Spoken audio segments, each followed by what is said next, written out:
देवनापुर गांव के एक खुले मैदान में मुख्य सड़क के किनारे एक अजीबोगरीब ढाबा है। बड़े बड़े नीले प्लास्टिक के ड्रमों को बीच से काटकर झोपड़ी का आकार दिया गया है। हर ड्रम के अंदर एक छोटी सी टेबल और 2 कुर्सियां लगी हैं। ये है ड्रम ढाबा। ढाबे का मालिक है बिरजू। हाथ में एक बड़ा चमचा लिए खड़ा है। उसकी पत्नी कमला। बिरजू, मैं कह रही हूँ ये ड्रम वाला आइडिया फ्लॉप है। लोग कह रहे हैं हम उन्हें जानवरों की तरह टीन के डिब्बों में खाना खिला रहे हैं। अरे भगवान, तू समझती नहीं है, इसे कहते हैं प्राइवेसी। आजकल लोगों को खाना खाते समय कोई टोकने वाला नहीं चाहिए। और ये नीले ड्रम, ये तो हमारी पहचान है। ड्रम ढाबा, जहाँ स्वाद है और सुकून भी। सुकून? कल वो शर्मा जी आए थे। वो इतने मोटे थे कि ड्रम के अंदर गए तो टेबल पेट में ही फंस गई। आधा घंटा लगा उन्हें बाहर निकालने में। पूरा मोहल्ला हंस रहा था। तो क्या हुआ? शर्मा जी का पसीना निकला, भूख बढ़ गई। उन्होंने 2 रोटियां एक्स्ट्रा खाई। मेरा तो फायदा ही हुआ ना। तभी वहां रमेश आता है।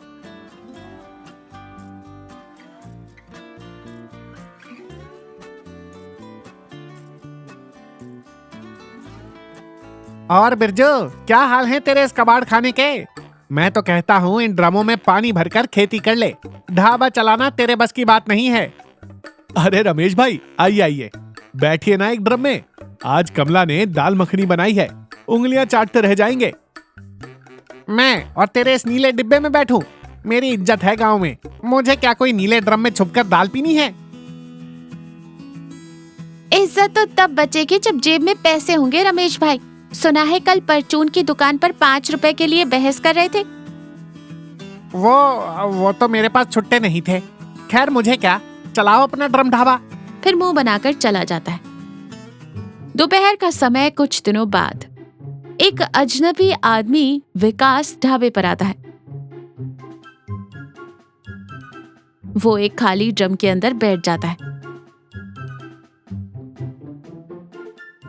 नमस्ते बाबूजी, देवनापुर के मशहूर ड्रम ढाबा में आपका स्वागत है। क्या लगाऊं? यहाँ की थाली खाएंगे तो शहर का पिज्जा विज्जा सब भूल जाएंगे। बस एक चाय और 2 समोसे दे दो। बस?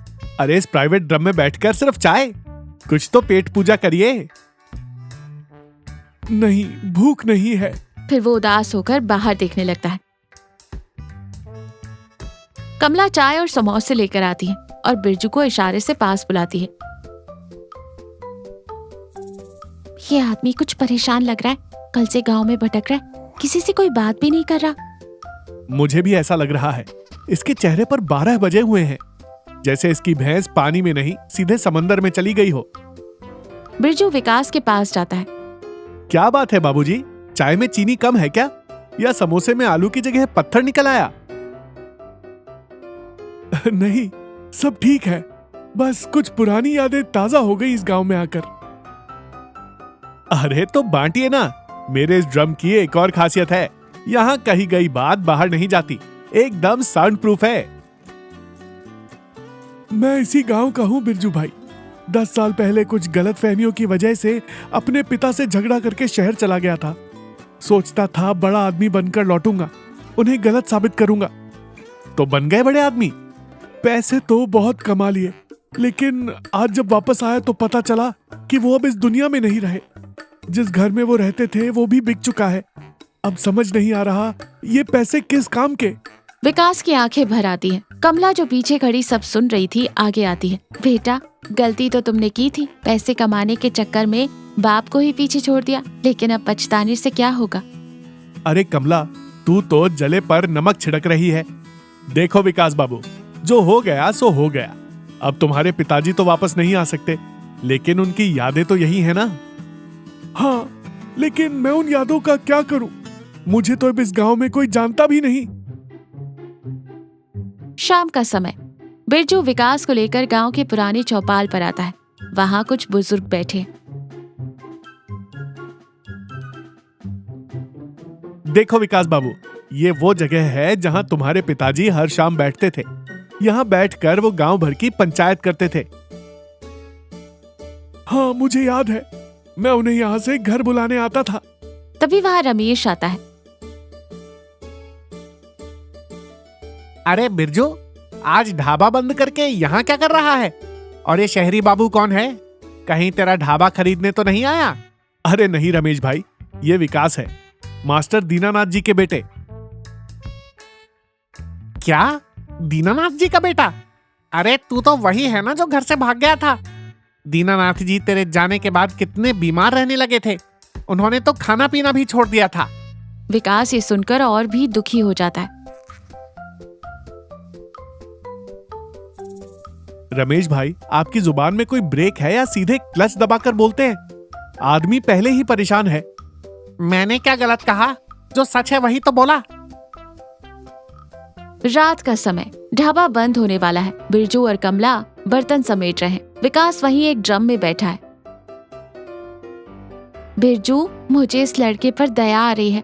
इसके पास इतने पैसे हैं, लेकिन फिर भी ये कितना अकेला है।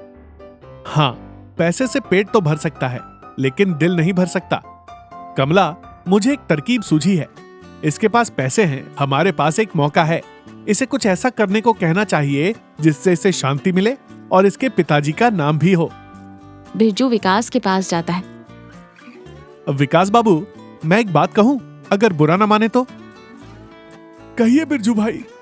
तुम्हारे पास पैसे हैं ना, तो इस गांव के लिए कुछ ऐसा करो जो तुम्हारे पिताजी हमेशा से चाहते थे। मैंने सुना था वो गांव में एक छोटा सा अस्पताल बनवाना चाहते थे, ताकि किसी को इलाज के लिए शहर ना भागना पड़े।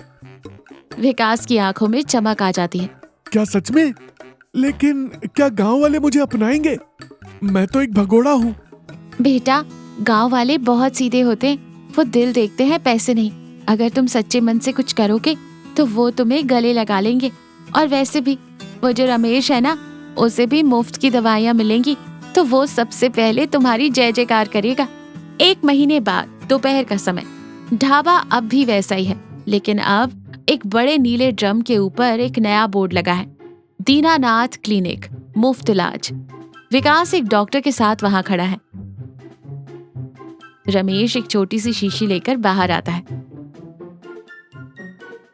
बिरजू मान गया यार, तेरे इस नीले डिब्बे में सिर्फ खाना ही नहीं, अब दवाइयाँ भी मिलती हैं। मेरे घुटने का दर्द तो एकदम छू मंतर हो गया। देखा रमेश भाई, मैंने कहा था ना, ये नीले ड्रम हमारी पहचान है। ड्रम ढाबा और दीनानाथ क्लिनिक, जहाँ पेट भी भरता है और दर्द भी मिटता है।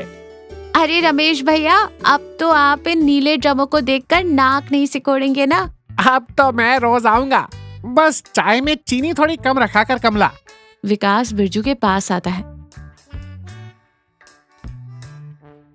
बिरजू भाई, कमला काकी, आप दोनों का बहुत बहुत शुक्रिया। आपने मुझे सही रास्ता दिखाया। अब मुझे सच में शांति मिल रही है। पिताजी जहाँ भी होंगे खुश होंगे। सब हंसते हैं।